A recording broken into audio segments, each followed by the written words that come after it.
Hi everyone, Sarah from Homfray Embroidery. Welcome to another Chit Chat Tuesday. Chance for a little chat about what's been going on here at Sarah Homfray Embroidery and what we've been up to. And this week I've got a couple of things to talk about because mainly changes for our US customers with new tariffs coming in this Friday. So I want to go through that with you and tell you what's involved in that. And I will also go over our EU situation as well. I've still got people asking me why we don't dispatch to the EU, so I will go over that as well. Before I do that though, I want to update you on a few things on the video I made recently on the Pekin knot, or the Chinese knot, or the blind knot, or forbidden stitch, to mention a few of its other names. So I asked in the first video about the white thread that was used on my little purse. If I just show you my little beautiful little silk purse bag. We had a look at this in detail, so check out that Chit Chat video if you haven't seen all about this. But there's a white thread on it. I won't show to the camera because you won't be able to see it. I'll try and put a picture of it up here and get it nice and close because you can see it, because it was really baffling me and I didn't know what it was. So I just threw that one out there and said, if anybody thinks they know what this thread is or how this has been stitched, then please let me know. And lots of you came up with some suggestions about what that might be, and thank you to everybody who gave me your thoughts and gave me your ideas. But there was one message from Barbara. I'm just going to read this. So hi Barbara, thanks for your message and your detailed explanation.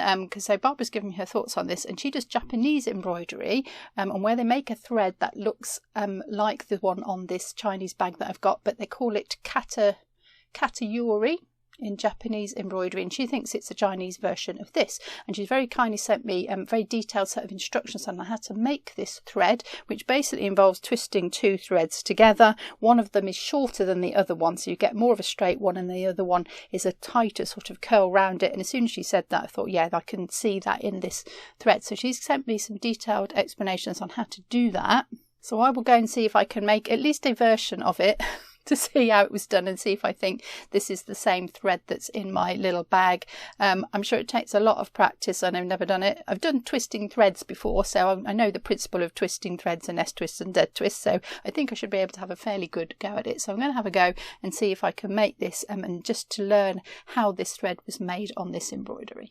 So I also want to mention a comment from Stella Bella, who has another suggestion for why it's called forbidden stitch, and that's because the imperial family were the only people allowed to wear it. So in my video I suggested, was my understanding that they were the only people actually allowed to do the stitch, but Stella suggested from her understanding it was only the imperial family from the Forbidden City in then Pekin, now Beijing, and it was only them that were actually allowed to wear it. So another really interesting idea, certainly very plausible, and another link to that exclusiveness of this stitch. It's quite hard to do a lot of it. I've tried to do quite a bit of it now for the videos that we have done on it, and I wouldn't want to stitch it for weeks and months and years. So definitely a special skill to be able to do that. And lastly on this subject, I want to share this piece with you. I'm going to shift over here and I'm going to put a picture of it up here because it's absolutely stunning. It's emailed to me by Mara. Now Mara actually lives in China and she bought this on a trip that she took to Beijing. It's absolutely stunning. It's stitched all entirely in the Pekin knot stitch. Now I thought there was a lot on my little bag, and there is a lot on my little bag to be fair to me, but nothing quite like this. So this is, just to give you some context, 24 centimeters tall. That's 10 inches of stitching of Pekin knots. It's all that is in this embroidery. It's just Pekin knots. Absolutely stunning, and it's even shaded. You can see at the bottom there it's kind of shaded where the vase goes around, and a little bit down the side as well. It looks really three-dimensional, and I've peered at it closely and I can't see a definite change in thread colour where that shading is, so I don't know if it is a change of thread or if it's literally how the light is catching the thread that has been used. So perhaps Mara, if you're able, when you're able, you could jump on in the comment section below and just let us know a little bit more about this, how many colours are actually in there. It looks like there's white and two dark blues, but this shading bit is confusing me a little bit, but it looks so dimensional. It's absolutely incredible. And you can see the rows of knots. You can see that this Pekin knot has been worked quite methodically in rows, which you don't get in any other kind of knot. So that's a little bit of a telltale sign that it's a Pekin knot and not French knots. So thank you, Mara, for sharing that with you. It is absolutely awesome. And if you've got something like this to share and you see something in the video and you think, oh, other people would be interested to see it, then do send it to me. There's a contact page on my website. You can just get in touch there and I'll tell you how you can send an image over, because it's really wonderful to share our knowledge, and you might have something you want to contribute to it. So absolutely brilliant to do that. Please do so. It's really exciting to see something new come in that I don't know about. So let's have a little chat about international orders and US tariffs. This is for your information. Please don't jump in the comments and give me your political thoughts about this. It's just something that's happening, and I just want to tell you practically what is happening for our US customers. I did put this on my social media as a heads up to you, but I did have to turn the comments off because people have got very strong opinions about it and everyone's entitled to their own opinions, but it did get a little bit heated, and I try and keep that off my channel really. I try and keep it all about the embroidery. We had a super successful Stitching Around the World Day this year, and we brought everybody together, and it was all about embroidery wherever you are in the world, and I really want to keep it about that. So just comment please if you have a practical question about this and you want to know how it's going to affect you, and I haven't covered it in this video. So new changes are happening this Friday. That's Friday the 29th of August 2025 for all goods going into the US via the US Postal Service. So the US have been introducing tariffs to lots of different countries at different rates, but for me here in the UK we have a 10% tariff to the US now on all goods going into the US. There are a couple of exceptions, but they don't apply to this because we don't sell cars and steel. The EU have been doing this since 2021, so it's not a new thing by any means, and I'll talk more about the EU in a minute. So that part is clear, 10% on goods going into the US from the UK, manufactured in the UK. Everything we send to the US will be subject to this 10% tariff to be paid to the US government. What isn't clear is how that is done practically. We have tried to find some information on it. It's very confusing. Lots of people have lots of different ideas. Lots of people don't have any idea at all. And the people that count and the people that should know. So we've been trying to find out what we can do practically. So we send all our items with Royal Mail. They are received by USPS, which delivers at the US end, and we do this through an online business account with Royal Mail. Now they are implementing a new system for processing orders to the USA. They're doing it this Thursday in readiness for Friday. We don't yet know what this is. We don't know what it's going to look like. We don't know how it's going to work. And that is just for the postage part. Now, someone obviously has to pay that 10% tariff. We don't know who that is yet, so we don't know if we can do that on behalf of you, the customer, or whether we have to pass that on to the customer directly, which is what we were doing in the EU. And this may mean changes to how we sell things on the website, for which we also have no information for either at this point. So what we have done is actually turned off the function for US orders at the moment on the website. You cannot actually order from the US at the moment while we try and work out what's coming and what's going to happen this week. So we will do our best to make the changes that we need to so we can carry on selling to the US. We have some wonderful customers in the US. We send to the US probably nearly every day, I think, and we want to thank you for that. Thank you for supporting us. We will try and continue to send items to you just as soon as we have worked out what it is actually practically that we need to do to be able to do that. Keep an eye on the front page of the website and I will keep an update on there. There's a message on there at the moment and we'll update it with the date when we know something new and we know what's happening. So if you want to just keep up to date with that, just keep an eye out there for any notifications of what's coming.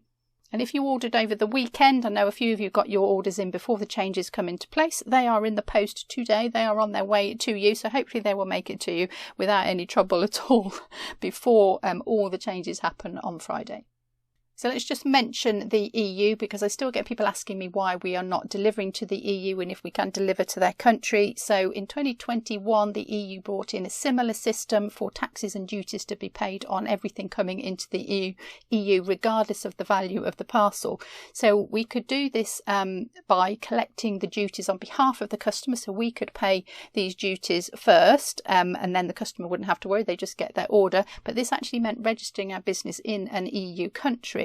And with that goes all the paperwork and all the tax returns and all of that. So we didn't think that was practical. So we went down the DDU route, which is delivery duty unpaid. So we would send the order to the EU country. They would work out the tax and duties on it. And the idea was that then they contacted the recipient to say there are some fees waiting to be paid on your parcel. You would pay the fees, they would send the parcel to you. That was the idea.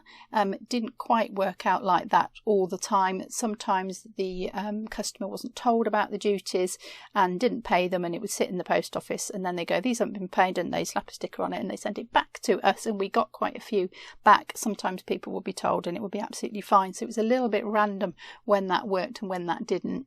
And every country in the EU had a different set of fees as well, so we weren't able to say, like we will be with the US, that it's 10%. We weren't able to say that, so I'm sorry, I don't know, it depends which country in the EU you are as well. So that added another layer of complexity to it. So we did manage with that system. It wasn't perfect, but we were managing with it until December last year, 2024, when they brought in some new regulations called the GPSR, which is the General Product Safety Regulation. So basically what this meant was new safety labels for every product that goes into the EU.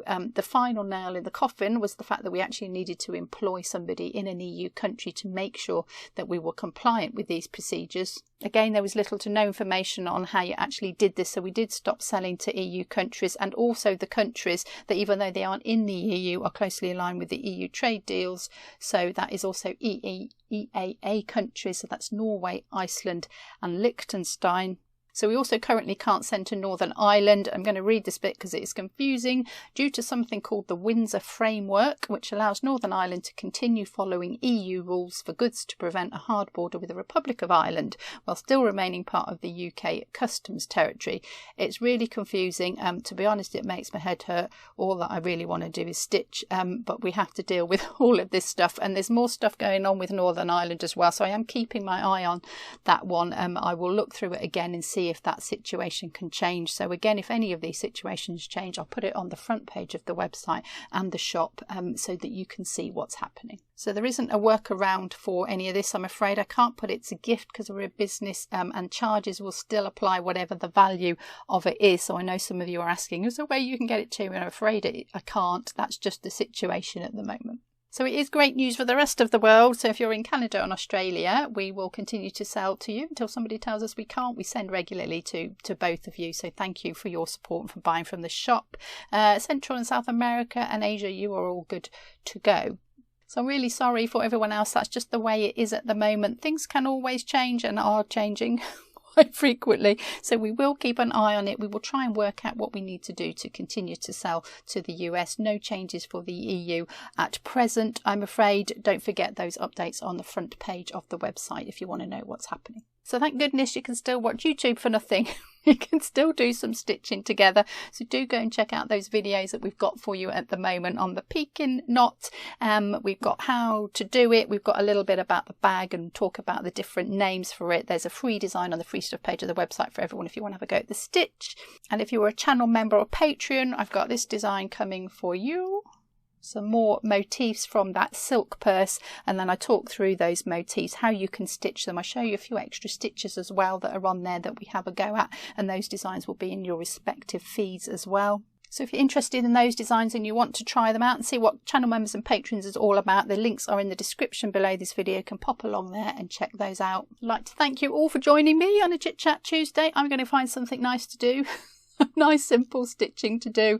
Thanks for watching everyone. Give it a thumbs up if you've enjoyed it. I will see you soon.